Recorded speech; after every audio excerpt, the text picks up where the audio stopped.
Friends, મિત્રો, આ પહેલાં આપણે એક્ટિવ વોઇસને પેસિવ વોઇસમાં કઈ રીતે ફેરવાય એની ચર્ચા શરૂ કરી છે. અલગ અલગ કાળના વાક્યોને પેસિવ વોઇસમાં કઈ રીતે દર્શાવાય એ વાત આપણે કરી. છેલ્લા લેક્ચરમાં ભવિષ્યકાળના વાક્યોને પેસિવ વોઇસમાં કઈ રીતે દર્શાવવા એ આપણે શીખ્યા. આજે હવે આપણે જે શીખવાનું છે એ મોડાલ ઓક્ઝિલરી વર્બ્સ, મતલબ કે સહાયકારક ક્રિયાપદો, જેના વિશે તમે 9મા ધોરણમાં શીખેલા છો કે ક્રિયાપદ બે પ્રકારના હોય, મુખ્ય ક્રિયાપદ અને સહાયકારક ક્રિયાપદ. સહાયકારક ક્રિયાપદ પણ બે પ્રકારના હોય. એક સિમ્પલ મતલબ કે પ્રાઇમરી સહાયકારક ક્રિયાપદો, જેને ઇંગ્લિશમાં ઓક્ઝિલરી વર્બ્સ કહેવાય, એટલે કે સિમ્પલ ઓક્ઝિલરી વર્બ્સ. અને ઓક્ઝિલરી વર્બ્સનો બીજો પ્રકાર મોડાલ auxiliary verbs. Simple auxiliary verbs કોને કહેવાય એ ચર્ચા આપણે અત્યારે કરતા નથી, કારણ કે એ ઓલરેડી તમે જાણો છો. મોડાલ ઓક્ઝિલરી વર્બ્સ પણ તમે 9મા ધોરણમાં શીખેલા છો. Can, could, should, must, may, might, would, આ બધા મોડાલ ઓક્ઝિલરી વર્બ્સ છે.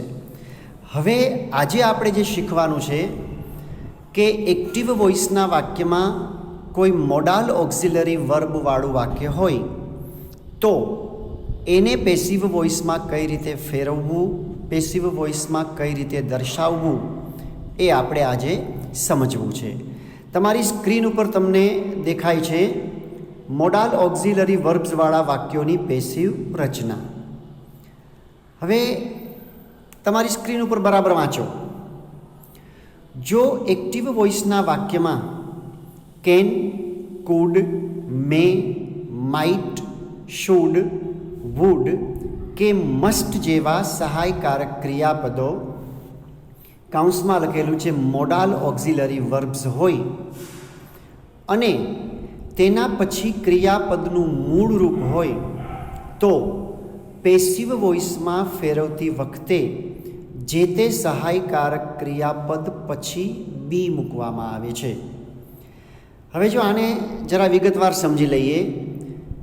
માની લો કે કોઈ વાક્ય એવું છે કે જેની અંદર સ્ક્રીન ઉપર દેખાતું કોઈ પણ મોડાલ ઓક્ઝિલરી વર્બ હોય, મતલબ કે કેનવાળું વાક્ય, કુડવાળું, મે, માઇટ, શુડ, મસ્ટ કે વુડવાળું વાક્ય હોય.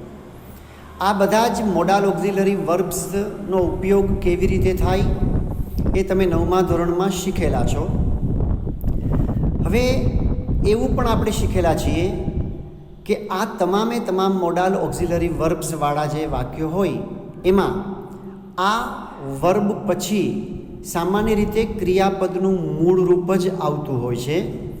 અલબત્ત એના બીજા પ્રકારના વાક્યો આગળ ઉપર તમે શીખશો, જેમ જેમ હાયર સ્ટડીમાં જશો એ રીતે.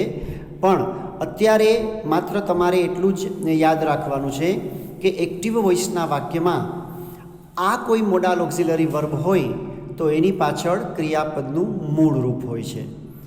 હવે જો એ પ્રકારનું એક્ટિવ વોઇસનું વાક્ય હોય અને એને પેસિવ વોઇસમાં દર્શાવવું હોય તો તમારે માત્ર એક જ બાબત ધ્યાન રાખવાની છે કે જે કોઈ મોડાલ ઓક્ઝિલરી વર્બ વાક્યમાં આવે એની પાછળ બી મૂકવાનું છે. બાકી પેસિવ વોઇસ બનાવવા માટે આપણે જે કંઈ કરીએ છીએ એ તો કરવાનું જ છે. મતલબ કે કર્મ આગળ લેવાનું છે, કર્તાને પાછળ જવા દેવાનું છે, પ્રિપોઝિશન બાય મૂકવાનું છે, ભૂત કૃદંત મૂકવાનું છે. આ બધી જ ક્રિયાઓ તો જે કરો છો એ કરવાની જ છે, પરંતુ માત્ર વધારાની આ એક જ બાબત કે જે કોઈ સહાયકારક ક્રિયાપદ તમે પેસિવ વોઇસમાં વાપરો એની પાછળ બી મૂકવાનું છે. જોઈએ કાઉન્સમાં જે છે એ બરાબર પાછું એક વખત હવે વાંચો. મિત્રો, તમને યાદ હશે જ કે સાદા ભવિષ્યકાળના વાક્યોને પેસિવ વોઇસમાં દર્શાવતી વખતે શેલ વિલ પછી બી મુકાય છે. આનું કારણ પણ એ જ છે કે શેલ વિલ પણ મોડાલ ઓક્ઝિલરી વર્બ્સ છે. મિત્રો, આપણે ગયા લેક્ચરમાં જોયું કે ભવિષ્યકાળના વાક્યોને પેસિવ વોઇસમાં કઈ રીતે દર્શાવાય. એમાં આપણે એ પણ જોયું કે સાદા ભવિષ્યકાળમાં શેલ અને વિલ હોય એની પાછળ બી મૂકવાનું છે પેસિવ વોઇસમાં. જે નિયમ અહીંયા પણ લાગુ પડે છે મોડાલ ઓક્ઝિલરી વર્બ્સવાળા વાક્યોમાં. એનું કારણ શેલ અને વિલ એ પણ ખરેખર તો મોડાલ ઓક્ઝિલરી વર્બ્સ જ છે. આપણે એને ભવિષ્યકાળના સહાયકારક ક્રિયાપદો કહીએ છીએ, પરંતુ યાદ રાખજો, એમિઝ આર કે વોઝ વરની જેમ શેલ વિલ એ ટુ બીનું રૂપ નથી, એ મોડાલ ઓક્ઝિલરી વર્બ છે. એટલે એમાં જે નિયમ લાગુ પડે છે પેસિવ વોઇસ બનાવવાનો, એ જ નિયમ આમાં પણ લાગુ પડશે કે કોઈ પણ મોડાલ ઓક્ઝિલરી વર્બ હોય, પછી એ શેલ હોય, વિલ હોય, કેન, મે, શુડ, મસ્ટ, ગમે તે હોય, પેસિવ વોઇસમાં તમારે પાછળ બી મૂકવાનું છે. Let us C sum examples. I can teach English grammar. First example, જેની અંદર મોડાલ ઓક્ઝિલરી વર્બ તરીકે કેન છે. જેમ આપણે પેસિવ વોઇસ અત્યાર સુધી બનાવતા આવ્યા છીએ એ જ રીતે બનાવો. કર્મ આગળ લઈ લો, ઇંગ્લિશ ગ્રામર. ત્યારબાદ મોડાલ ઓક્ઝિલરી વર્બ કેન મૂકવાનું છે, પણ પેસિવ વોઇસ બનાવવાનો છે એટલા માટે કેનની પાછળ બી મૂકી દો. બસ, બાકી જેમ કરતા હતા એ જ રીતે કરવાનું છે. તો આખો જવાબ કંઈક આવો થશે: English grammar can be taught by me. Next example, we can win this match. બીજું વાક્ય પણ કેન વાળું જ છે. ધીસ મેચ કર્મ આગળ લઈ લો, કેનની પાછળ બી મૂકી દો, એટલે જવાબ કંઈક આવો થશે: this match can be won by us. વિનનું ભૂતકૃદંત WON, વોન. નેક્સ્ટ એક્ઝામ્પલ, હજી એક કે બે એક્ઝામ્પલ્સ તમને હું સ્ક્રીન ઉપર આ એક એક્ઝામ્પલ બતાવી દઉં જવાબ સાથે, પછી આપણે જવાબ નહીં બતાવીએ પહેલાં. Okay, third example, you could solve your problem yesterday. કુડનો ઉપયોગ કેવી રીતે થાય એ તમે જાણો જ છો, છતાં સેજ યાદ કરાવી દઉં કે કુડ એ કેનનું ભૂતકાળનું રૂપ છે, જે ભૂતકાળની શક્તિ દર્શાવવા માટે વપરાતું હોય છે. તો you could solve your problem yesterday, અહીંયા કર્મ છે યોર પ્રોબ્લેમ, આગળ લઈ લઈએ અને કુડ સહાયકારકની સાથે બી મૂકી દો પેસિવ વોઇસમાં. Your problem could be solved by you yesterday. બાકીની રચના તમે જે રીતે અત્યાર સુધી કરતા આવ્યા છો એ જ રીતે કરવાની છે. Okay, next example. Example number 4. આપણે હવે માત્ર સ્ક્રીન ઉપર ક્વેશ્ચનવાળું વાક્ય, મતલબ કે એક્ટિવ વોઇસનું વાક્ય રાખ્યું છે. The education minister May visit our school. Education minister મતલબ કે શિક્ષણ પ્રધાન જે હોય આપણા દેશના કે આપણા રાજ્યના, એ વિઝિટ અવર સ્કૂલ મતલબ આપણી સ્કૂલની અથવા તો અમારી સ્કૂલની મે વિઝિટ મતલબ મુલાકાત લે એવી શક્યતા છે. મેનો ઉપયોગ કેવી રીતે કરવો, ક્યારે કરવો, એ તમે 9મા ધોરણની ગ્રામરની નોટમાં જરા જોઈ લેશો એટલે આઈડિયા આવશે. તો એજ્યુકેશન મિનિસ્ટર અમારી સ્કૂલની કદાચ મુલાકાત લેશે એવું બતાવતું આ વાક્ય છે. જોઈએ, પેસિવ તમારી નોટમાં તમે નોંધવાની કોશિશ કરો. કર્મ આગળ લઈ લેવાનું, મેની પાછળ બી મૂકવાનું. આટલી હિન્ટ તમને હું આપું છું. ઓકે, તમે નોંધી લીધું હશે. Let us see the answer. Our school કર્મ છે, may be visited by the education minister. મેની પાછળ બી મૂકી દો અને તમારું જે નોટમાં લખેલું વાક્ય છે એની સાથે આ વાક્યને બરાબર સરખાવી જુઓ. Next example number 5. She should respect her mother in law. તેણીએ પોતાના સાસુને રિસ્પેક્ટ કરવા જોઈએ, મતલબ કે માન આપવું જોઈએ. અહીંયા રિસ્પેક્ટ ક્રિયાપદ છે. કોને રિસ્પેક્ટ કરવાના છે? મધર ઇન લો, સાસુને. તમને મધર, ફાધર, બ્રધર, સિસ્ટર આ બધા શબ્દોની ખબર છે, પણ સાસરા પક્ષના જે હોય એના માટે પાછળ ઇન લો એવું લગાડાતું હોય છે, જે કદાચ તમને ખબર હશે. ન ખબર હોય તો બરાબર સમજી લેજો કે મધર ઇન લો સાસુ, તો પછી સમજી શકો કે ફાધર ઇન લો સસરા, brother in law, sister in law, son in law, daughter in law, આવા બધા જ શબ્દો પણ હોઈ શકે. એનો મિનિંગ શું થાય એ તમે અનુમાન કરજો અથવા તો જાણવાની કોશિશ કરજો. Let us see the answer. Her mother in law should be respected by her. અહીંયા હર મધર ઇન લો એ કર્મ છે, આગળ આવી ગયું. શુડ મોડાલ ઓક્ઝિલરી વર્બ મૂકી દો અને એની પાછળ બી મૂકી દો. Next example number 6. The patient should take this medicine regularly. અહીંયા ટેક ક્રિયાપદ છે. ક્રિયાપદ શોધી લેશો ને એટલે તરત તમને કર્મ મળી જશે. એના ઉપરથી આપણને કર્મ મળે છે ધીસ મેડિસિન, જેને આપણે આગળ લેવાનું છે. ઓકે, તમે જવાબ નોટમાં નોંધ્યો હશે. Let us C what the answer is. The medicine, this medicine should be taken regularly by the patient. તમે આમ પણ લખી શકો છો, this medicine should be taken by the patient regularly. Regularly ને તમે પાછળ પણ રાખી શકો છો, by the patient ની પહેલાં પણ મૂકી શકો છો. Okay, example number 7. We must pay the fine. મોડાલ auxiliary verb બદલાઈ ગયું મસ્ટ. મસ્ટનો ઉપયોગ પણ તમે શીખેલા છો. જ્યારે વાક્યમાં કોઈ વસ્તુ ફરજિયાતપણે કરવાનું કહેવામાં આવે અથવા તો આદેશાત્મક રીતે વાત કરવામાં આવે ત્યારે મસ્ટનો ઉપયોગ થતો હોય છે. તો we must pay the fine મતલબ આપણે આ ફાઇનનો મતલબ અહીંયા પેનલ્ટી, દંડ. આપણે દંડ ચૂકવવો જ પડે, ચૂકવવો જ જોઈએ, એમાં ચાલે જ નહીં, એ ફરજિયાત છે. પછી એ માસ્ક ન પહેર્યું હોય એનો દંડ હોય, કે ટ્રાફિકના નિયમનો ભંગ કરેલો હોય એનો કોઈ દંડ હોય, તો વી મસ્ટ પે, આપણે ચૂકવવો જ પડે. જવાબ મતલબ કે પેસિવ વોઇસ તમારી નોટમાં તમે નોંધી લીધું હશે. Let us see. The fine must be paid by us.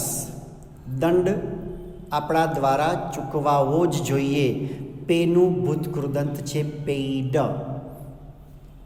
Okay, example number 8. હજુ એક વાક્ય મસ્ટ વાળું. You must drive your vehicle on the left side. ડ્રાઈવની ક્રિયા છે. શું ડ્રાઈવ કરવાનું છે? વાહન, જેને ઇંગ્લિશમાં આપણે વ્હીકલ કહેવાય. ઘણા બધા લોકો વેહિકલ એવો ઉચ્ચાર કરતા હોય છે, જે ઉચ્ચાર ખોટો છે. વેહિકલ એ ઉચ્ચાર નથી, વ્હીકલ. તો you must drive your vehicle on the left side. નોટમાં જવાબ લખવાની કોશિશ કરો. ઓકે, શું છે જવાબ જોઈએ. યોર વ્હીકલ એ આપણું કર્મ છે, right. Your vehicle must be driven by you on the left side. અહીંયા પણ હવે તમે સમજી ગયા હશો કે ઓન ધ લેફ્ટ સાઈડ પહેલાં લખો તો પણ ચાલશે. મતલબ કે આવી રીતે જવાબ થઈ શકે. Your vehicle must be driven on the left side by you. સમજાય છે ને મિત્રો? Okay, next example. Example number 9.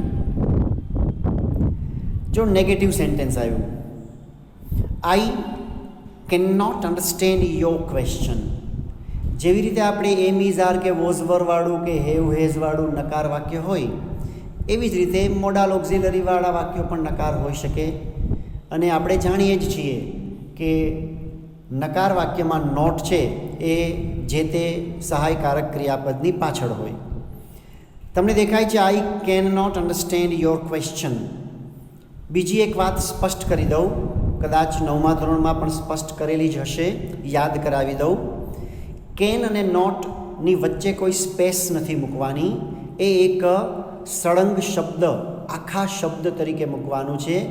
મોટાભાગના લોકો, મોટાભાગના એટલે મોટાભાગના બધા જ, પછી ભણેલા હોય, હાયર એજ્યુકેશન લીધેલું હોય એવા લોકો પણ કેન અને નોટની વચ્ચે સ્પેસ રાખી દે છે, જે ખરેખર રાખવાની નથી.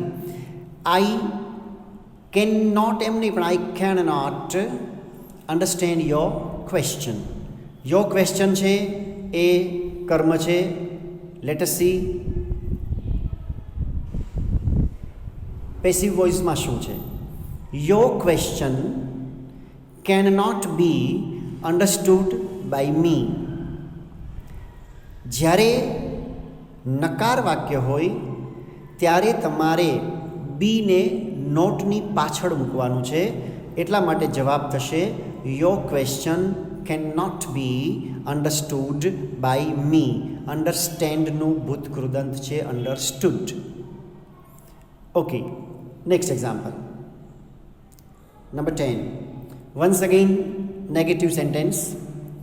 You can not solve my problem. Solve કરવાની વાત છે, કર્મ છે માય પ્રોબ્લેમ. બહુ સરળ વાક્ય છે. માય પ્રોબ્લેમ કર્મને આગળ લઈ અને પેસિવ વોઇસ તમે બનાવી શકો. નોટમાં તમે નોંધ્યું હશે. જવાબ ચેક કરો.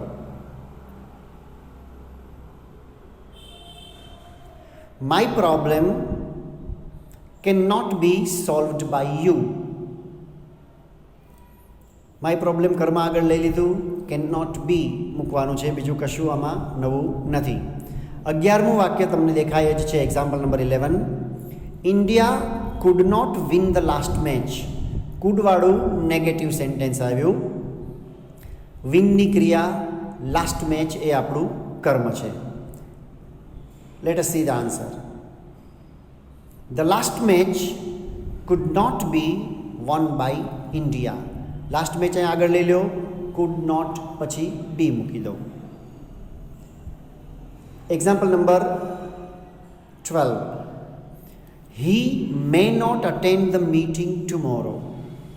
તે આવતીકાલે કદાચ મીટિંગ અટેન્ડ ન કરે એવી શક્યતા છે. કદાચ કરે પણ ખરા. તો he may not attend the meeting. અહીંયા મે વાળું નેગેટિવ સેન્ટેન્સ છે. Let us see passive voice કઈ રીતે છે. The meeting may not be attended by him tomorrow. અહીંયા મે નોટની પાછળ બી મૂકી દો. અટેન્ડનું ભૂતકૃતન attended. Next example 13th. Should વાળું નકાર વાક્ય. જો મિત્રો આપણે અહીંયા કોશિશ એવી કરી છે કે મોટાભાગના મોડાલ ઓક્ઝિલરી વાળા વાક્યોના હકાર અને નકાર બંને ઉદાહરણ તમને મળે એટલા ઉદાહરણો આપણે અહીંયા મૂકવાની કોશિશ કરી છે. 13મું ઉદાહરણ શું છે. She should not disobey her parents. Obey આજ્ઞાનું પાલન કરવું, તો એનો વિરોધી શબ્દ છે ડિસઓબે.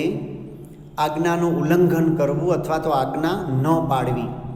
કહેવા એમ માગે છે કે તેણીએ પોતાના પેરેન્ટ્સની આજ્ઞાનું ઉલ્લંઘન ન કરવું જોઈએ. શુડનો ઉપયોગ ક્યારે થાય એ તમે 9મા ધોરણની ગ્રામરની નોટમાં જરા ચેક કરી લેજો. Okay, passive voice. Her parents should not be disobeyed by her. ડિસઓબેનું ભૂતકૃદંત ડિસઓબેડ કરવાનું છે અને શુડ નોટ વાળું વાક્ય છે, પાછળ બી મૂકી દો. Next example 14th. ફરીથી શુડ વાળું નકાર વાક્ય. The children should not insult the elders. Elders મતલબ વડીલો. પછી એ માતા પિતા હોય, દાદા દાદી હોય, કાકા કાકી હોય, કોઈ પણ હોય, આપણા કરતાં મોટી ઉંમરના વડીલો. તો the children should not insult, બાળકોએ વડીલોનું અપમાન ના કરવું જોઈએ. જવાબ નોંધી લીધો? ઓકે. પેસિવ વોઇસ શું છે? ધ એલ્ડર્સ, કારણ કે ઇન્સલ્ટ કરવું, અપમાન કરવું કોનું? એલ્ડર્સ. તો એલ્ડર્સ એ કર્મ છે. The elders should not be insulted by the children. Next example 15th. We must not cross the railway track. મસ્ટનો ઉપયોગ અહીંયા એક પ્રકારની મનાઈ દર્શાવવા માટે છે કે આપણે રેલવે ટ્રેકને ઓળંગવો જોઈએ નહીં. રેલવે સ્ટેશને જઈએ, પાટા જે હોય રેલવેના એને ઓળંગી અને એના ઉપર ચાલીને આપણે ખરેખર ક્રોસ કરવા જોઈએ નહીં, એની મનાઈ હોય છે. મસ્ટવાળું નકાર વાક્ય છે. Let us see the answer. The railway track must not be, ક્રોસનું ભૂતકૃતમ ક્રોસ્ડ બાય અસ. તો મિત્રો તમે સમજી ગયા હશો કે મોડાલ ઓક્ઝિલરી વર્બવાળા વાક્યોને પેસિવ વોઇસમાં ફેરવવા હોય તો માત્ર એક જ બાબત ધ્યાનમાં રાખવાની છે, જે તે મોડાલ ઓક્ઝિલરી વર્બ પછી બી મૂકવાનું છે. બસ, આથી વધારે બીજું કશું જ આમાં નવું શીખવાનું નથી. તો તમે અત્યાર સુધીમાં તમામ કાળના વાક્યોને પેસિવ વોઇસમાં કેમ દર્શાવવા એ શીખી લીધું. કોઈ પણ મોડાલ ઓક્ઝિલરીવાળું વાક્ય હોય તો એને પેસિવ વોઇસમાં કઈ રીતે ફેરવાય એ પણ આપણે શીખી લીધું. આનું હોમવર્ક તમને અલગથી વોટ્સએપ મેસેજમાં મોકલવામાં આવશે, જે તમારે આજે એ હોમવર્ક મળી જાય તો આજે જ કરી લેવાનું છે. તમારી અલગથી જે હોમવર્કની નોટબુક બનાવો છો એમાં. આના પછીના લેક્ચરમાં આપણે આ જ ટૉપિક મતલબ કે એક્ટિવ પેસિવમાં આગળ ઉપર તમારે જે શીખવાનું છે એની વાત કરીશું. તમને ખબર છે મિત્રો કે વાક્યો અલગ અલગ પ્રકારના હોય, જેમાં પ્રશ્નાર્થ વાક્યો પણ હોઈ શકે. આપણે જેટલા એક્ઝામ્પલ્સ જોયા ને એમાં હકાર વાક્યો અને નકાર વાક્યોના એક્ઝામ્પલ્સ જોયા. એક પણ વાક્ય પ્રશ્નાર્થ આપણે ઉદાહરણમાં જોયું નથી, કારણ કે પ્રશ્નાર્થ વાક્યને પેસિવ વોઇસમાં કઈ રીતે દર્શાવાય એ આપણે એક અલગ પોઈન્ટ તરીકે નેક્સ્ટ લેક્ચરમાં શીખવાના છીએ. ત્યાં સુધી અત્યાર સુધી જે આ કરેલું છે એ બધું જ બરાબર રિવિઝન કરી અને એને નોટમાં પણ બરાબર વ્યવસ્થિત લખી લેજો. નેક્સ્ટ લેક્ચરમાં આપણે પ્રશ્નાર્થ વાક્યોની પેસિવ રચના કેવી હોય એની વાત કરીશું. ત્યાં સુધી ગુડ બાય, સ્ટે સેફ.